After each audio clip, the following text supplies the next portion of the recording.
that if people think I can open the window, close the window, turn the fan on, shut the blinds, open the blinds, I will tolerate a greater range of temperature because I don't feel like I'm stuck with it. So one of the biggest problems in air-conditioned buildings is that people are uncomfortable in air-conditioned spaces. And one of the main reasons is because they can't do anything about it. You know, you cannot provide, because thermal comfort's so subjective, and because so many people want so many different types of thermal comfort, you can't provide thermal comfort by providing a fixed temperature in one space to everybody in that space. You'll always end up with some people uncomfortable, which I'll go on about in a minute. But if you provide people the theory that they could, I could turn that air conditioning off without offending anybody else in theory, or open that window, or shut the blind, or open the blind, or whatever, then they'll tolerate the fact that their head's a bit cold or their feet are a bit overheated or whatever's wrong with the environment. But if they think they're stuck with it, then they will not express any level of thermal comfort in that space. So this applies even more so to naturally ventilated buildings. If people in a naturally ventilated building think they can control something about their thermal comfort levels in that building, they will, by the fact that it's a naturally ventilated building and they know that it's trying to save energy and they know it's designed to be thermally comfortable in a broad range of temperatures, and they know it's not meant to be air conditioned, if they know they can open the louvers or shut the blind or do something, they will tolerate a greater range of temperature. And so the thermal comfort research, I love this screen, it's just so big and clear. The thermal comfort research started to develop in the early 2000s, and the American Society of Heating, Refrigeration and Air Conditioning Engineers, who are like the ones that our engineers use in Australia, they're like the leading engineering society, and they really push energy saving and sustainability and all that stuff. So there's been a lot of research done since the early 2000s or late 1990s on naturally ventilated buildings. Well, we've got a naturally ventilated building, but are people comfortable in those naturally ventilated buildings? And the research, this is all research, is showing us that on a 34-degree day, if it's naturally ventilated, then people will accept up to a 32 degrees internal, or 31.5 degrees internal temperature, or 80% will accept up to 31.5 degrees internal temperature if the outside temperature is 34, if they've got control over their environment, if they know it's a naturally ventilated building. And then 90% will actually tolerate it down at about 30.2 or 30.3. Now there's also a relationship there between the indoor and the outdoor temperature, you know, because it's naturally ventilated, they've got a better idea that the outside temperature and the inside temperature are connected. You know what it's like if it's 35 degrees and you walk into a 20-degree air-conditioned building, or 22 degrees, you feel like you're going to have a heart failure because of thermal shock. There's no relationship between the outdoor and the indoor, but in a naturally ventilated building there is a relationship. And so you'll tolerate, with that control thing, a greater range of temperature in that building. Now the funny thing is, if we turn that 90% and that 80% around, 90% acceptable means 10% aren't accepting it. 80% acceptable means 20% aren't accepting it. If you turn them around, that's called 20% and 10% percentage of people dissatisfied. That is a great target for a mechanical engineer in an air-conditioned building. A mechanical engineer in an air-conditioned building, if he gets only 15% of his people, inhabitants in that building, uncomfortable, he will think he's done really, really well. Now, so what we've got there is we've got naturally ventilated and air-conditioned buildings, both got the same thermal comfort outcome based on research, evidence-based. Not anecdotal, evidence. But the funny thing is, one building uses a hell of a lot more power than the other one, because one's air-conditioned and one isn't.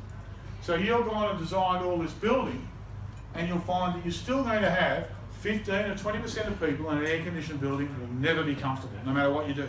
That just is. You can't try and fix it. You'll never, ever get it. That's why, you know, because women like it cooler or generally hotter, you know, or, you know, whatever there is that I spoke before, it's so subjective. You cannot make one fixed temperature make everybody comfortable. So, then as thermal comfort research has developed further, then they've introduced the idea of air movement into the thermal comfort research. And you see, once you get air movement, we get a lot greater range of temperature, a greater range of temperature that people think is comfortable, because there's also air movement involved. Then as we go as we go further into thermal comfort, this is a great message that I think all designers and architects should understand. Thermal delight. When was the last time any of you went into a building that was thermally delightful? Pretty well never, I'd say. The thermal environment has the potential for sensuality, cultural roles and symbolism and delight that need not, indeed should not be designed out of existence in the name of a thermally neutral world. Thermally neutral world. That's what we live in at the moment. It's always, if it's air conditioned, it's thermally neutral. And this book is a great book to read. It's really thin, you could probably read it overnight. It's written in the late 70s, Lisa Heshon, and it's a great book about trying to encourage architects, because she's an architect, about considering about the idea of putting some joy, some thermal delight into your building by the way you design your building. So, in a current air-conditioned space, it's like living in a vault. It's 22.5 degrees and 300 lux lighting level forever. It never changes, except for the hot and cold spots you get in air conditioning, poorly designed air conditioning spaces. It's a static or dead environment. It's totally unhealthy due to no environmental variation, and there's certainly no thermal delight. It's unhealthy due to air recirculation, has the same level of discomfort as a non-conditioned space, has high energy consumption, high capital costs, creates great amounts of concentrated heat, has high running costs, has maintenance costs, is a massive contributor to global warming, and there's no thermal delight there at all. So there's nothing enjoyable, generally. You've all sort of talked about you're sort of comfortable, but nobody's said they were, very, very comfortable. So this gentleman here is one of the leading researchers in thermal comfort around the world, and he's based at the University of Sydney. And he said in 2011, if the very best that can be achieved in an isothermal, cool, dry and still indoor climate is neutral or acceptable for a little more than 80% of a building's occupants at any one time, then the standards that have been set leave much to be desired. So, isothermal, cool, dry and still is an air-conditioned environment. And people say, yeah, it's acceptable, yeah, it's neutral, I don't feel anything. 80%, there's your 20% of people not satisfied. So that's a pretty standard air-conditioned concept that we're shoving into our customers day after day, but we don't really understand, A, why we're doing it, and B, do they really enjoy it?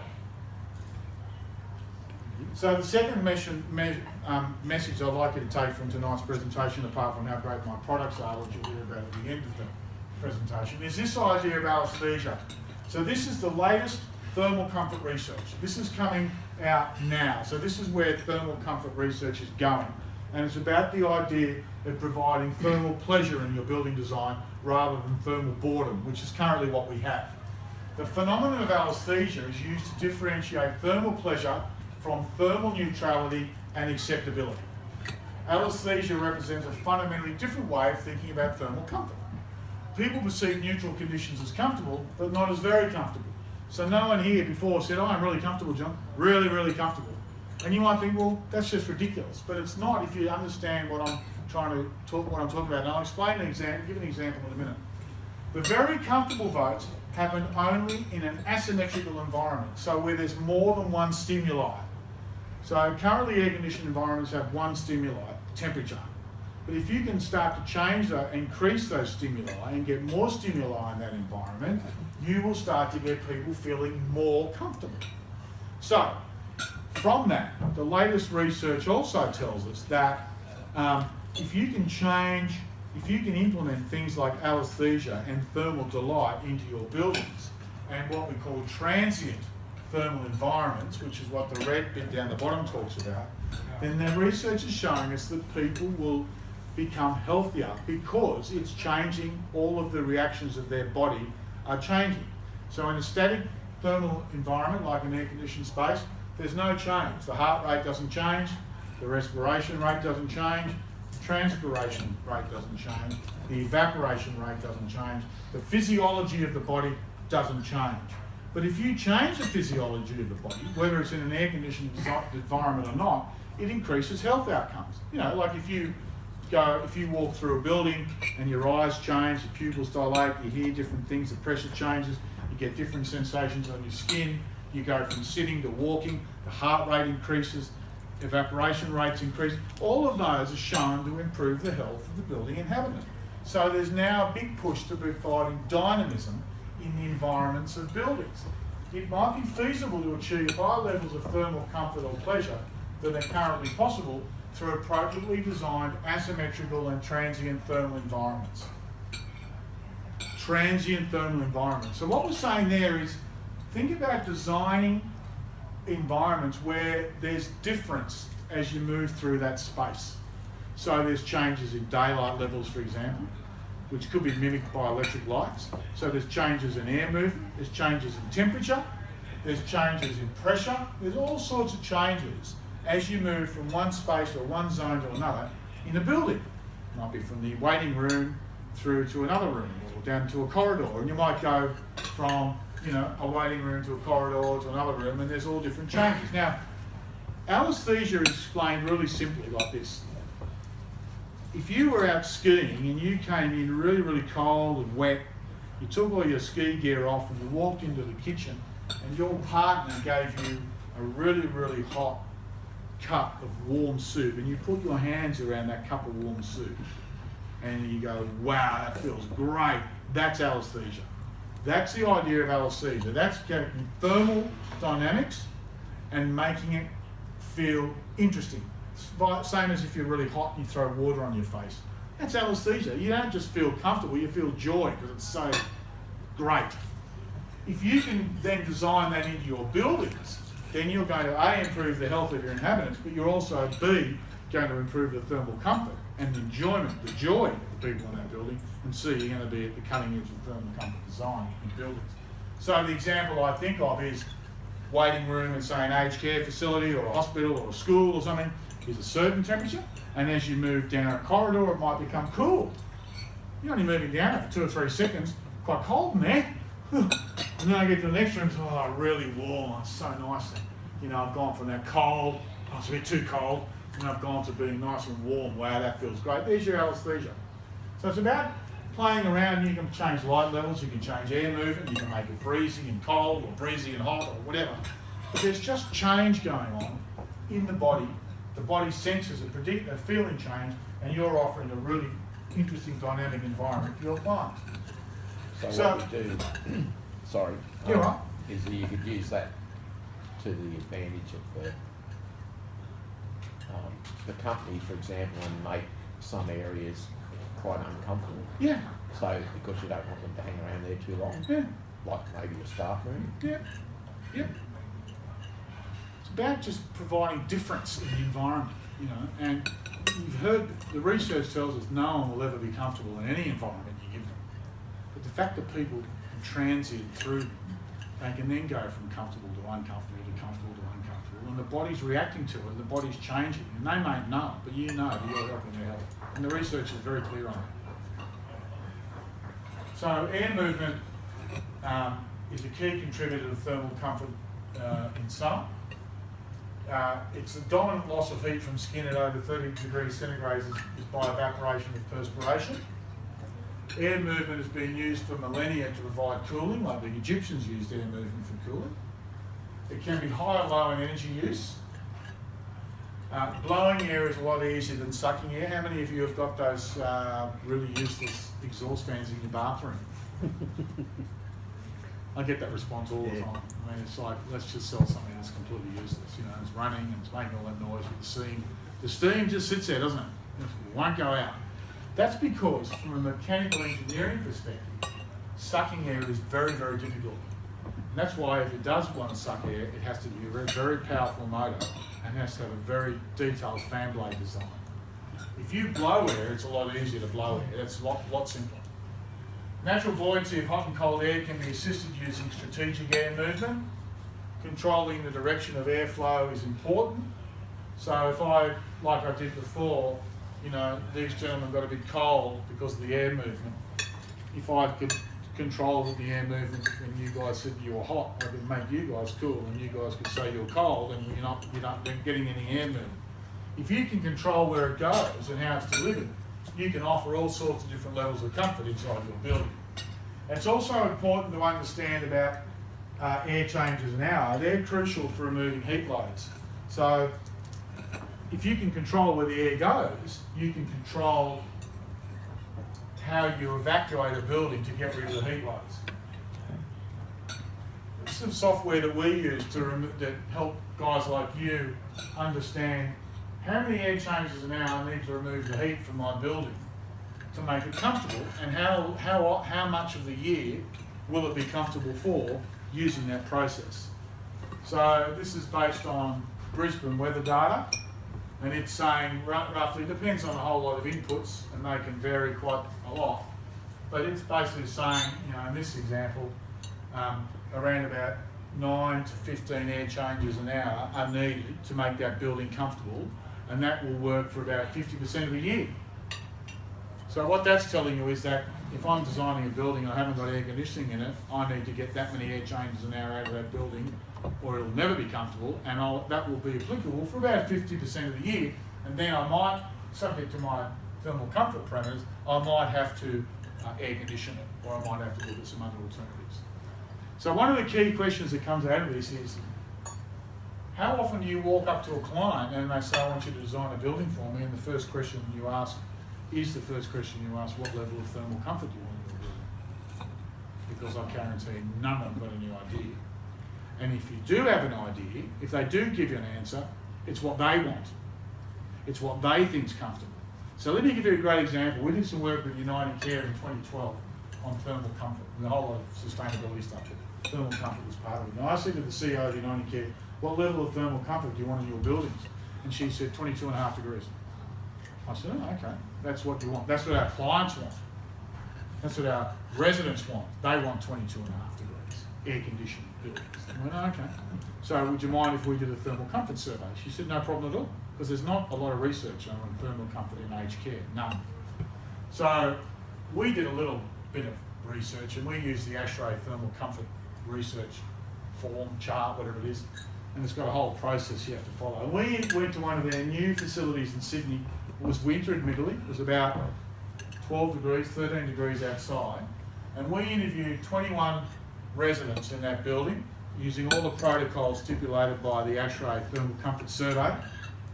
And we had 20 of them agreed on one temperature and one of them didn't. So 20 of them said they were all totally comfortable inside that air-conditioned building. And can anyone tell me what that air-conditioned building was set at for those aged care people? Because remember she'd said 22.5. Would it be a little bit lower? Be Of higher. course, it was really only about 13 degrees outside. 18.5. It was 18.5. And they were all comfortable, 18.5. And so I went back to her and I said, well, you said 22.5. Well, that's what our residents tell us. I said, no. You've got anecdotal evidence. This is research evidence now. We did this as a research project. And they all liked it at 18.5. So if you've got 85 facilities around Australia in winter and you're running them at 22.5 and they're quite happy at 18.5, then that's 4 degrees of energy that you're wasting times 85 facilities. That's a lot of money that you're just not needing to do because your residents in that place are quite happy. Now, you really should do that for every building. The ones in Cairns will be different than the ones in Hobart, and the ones in Alice Springs, or whatever. But my point is that she said, what she said, and this is very clear from evidence again, is that what she said is what she thinks is comfortable. Because the rest of it's all anecdotal. There's no actual evidence. It's what she's heard or what people say, it's all second or third hand, or, like Mrs. Smith in an aged care facility at 95 wouldn't know if it's, what temperature it is. And I could ask all of you in this room, I haven't told you what temperature it is, and I guarantee I'd get a different answer from most of you. Because no one can really tell what the temperature is. You've got a bit of an idea, but if it's 21 or 23, can't really tell. If it's 18 or 35, you'd know, but when it's in that range of 4 or 5 degrees, it's very hard to actually know. That's why in the aged care facilities, they have the temperature thing on the wall, and they limit it. Like Mrs. Smith's pushing it up to 40 degrees or down to 6 degrees, but it's only moving 2 degrees each side of 22, because otherwise they fry themselves or freeze themselves, and the families come in and need to see it's air conditioned. Yeah, it's air conditioned, but it's limited back at the nurses' station so that they can't go more in 2 or 3 degrees each direction, because they don't really know. And the thing says 40, it's now 40 degrees in here. Great, that's great, I'm so comfortable now. It's actually 24 or something, you know. But that's all that psychology of thermal comfort. So, directional air circulation. So being able to direct your air somewhere will provide cooling in your space in summer. It will remove or reduce condensation off your surfaces of buildings, including indoor pools. It will reduce heating energy in your indoor spaces. It will provide cooling via controlled air movement in your large spaces, such as halls and sports centres. It will evacuate hot air out of space, including school halls, if correctly designed and located. It will assist with natural ventilation as required by moving air into and out of spaces. With a naturally ventilated building, you need to be able to get those air changes and air, as I said, out of that building. And sometimes the nature won't let you do that. Sometimes you need to assist it with directional airflow. It can work as a cost-effective air curtain if properly designed, and it can enable a reduction of air conditioning use. So if you can direct where the air goes, you have all these great capabilities you can implement into your buildings. So the research says, as it gets hotter, this was done in Thailand in 2007, as it gets hotter and hotter, more and more people want air movement. You know, that's what they want. And it gets where it's really, really, really hot, like 40 degrees, 98% of people want air movement versus no air movement. As I said before, if you're really, really hot and your options are air movement and no air movement, you're going to take air movement every time. Now, ASHRAE, the engineers again, coming back to them, here's some more evidence that airspeed helps improve thermal comfort.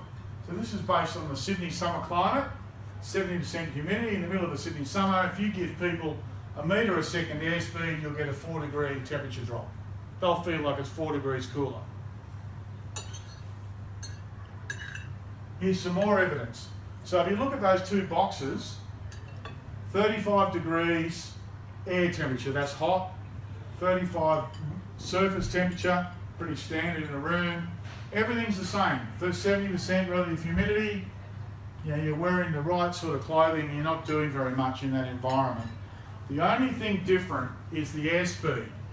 A little bit of airspeed makes you feel 1.5 degrees hotter. 3 metres of airspeed makes you feel 6 degrees cooler. Now that's from Professor Richard Ainsley, who was the Professor of Tropical Architecture at James Cook University for many years. He's now works in America, he's an engineer as well. And what he's saying is, you know, the cooling effect of 3 metres a second of air movement of up to 7 degrees centigrade from fans can be used in conjunction with raising air conditioning sensing thermostats to achieve significant savings while maintaining thermal comfort. So you can say to your clients, hey, if I put some air movement in the building, you can start increasing your thermostats, your air-conditioned thermostats, and you could raise your thermostat by 3 or 4 degrees, and I'll substitute that cooled air with air movement, and you're going to end up with the same level of thermal comfort. And I'm going to save you around about 9 to 12% per degree that I raise that thermostat in summer. So that's evidence-based. Now your clients are going to go, well, I don't agree with that or whatever. But the evidence is, this is engineering and science-based evidence, that air movement is going to provide thermal comfort, especially in a hotter environment. So you can play around with the air conditioning. Now if it's an office or something, you might want that much air movement.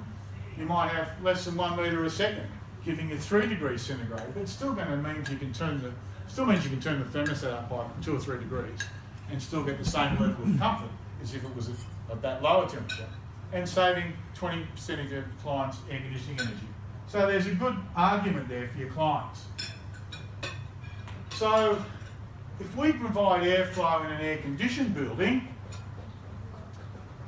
what are the benefits? So what are the benefits of helping the air conditioning to circulate? Well, the first one is that you're going to satisfy the thermostat quicker. So if you move air around an air-conditioned space, you'll satisfy the thermostat quicker. You'll get the return air back to the air conditioning system is now cooler because it's not travelling through a warm air path up at the ceiling. The internal temperatures are held for longer. Short circuiting between the supply and return is removed, so you're not just delivering cold air into the space and then sending it back through the return air duct. it satisfies the thermostat quicker, and cold air is not caught up under the ceiling. So cold air coming out of the registers meets the rising warm air, it starts to heat up, and it's still calling for cold air here, but it's been delivered already. So it thinks it's got to keep delivering cold air when it doesn't really have to, if you can circulate that air around the space. Plus you get other benefits like removing hot and cold spots, and thermal comfort can be improved. And then you can also increase the thermostat like we heard in the last slide. So we whacked some of our units into a Kmart store in Melbourne about 5 years ago, and up to about 36 degrees, between 22 and 36, they've got about a 20% energy saving by just circulating the air around the space and improving the efficiency of the air conditioning system. We had some modelling done by a doctor in mechanical engineering, and he's saying that in Brisbane, for cooling by circulating the air around, depending on the floor to ceiling temperature difference, he's getting between 10 and 20% energy saving using software in a 4 metre high retail box. So, the next part of my presentation is, whose dinner's that? Mine. Oh, But sorry. I just checked your pizza is coming. Oh, is it? They're still cooking it. Thank you. Who knows what stratification is in buildings? Sorry? Stratification, do you know what that is in buildings? Yeah, the levels, the temperature levels. In every building, it's always there. Hot air rises, cold air falls, pushing hot air up. Cold air is denser, hot air is lighter, so cold air falls down, hot air goes up. Now your pizza's ready. Hold the phone. We can get yours heated up, mate.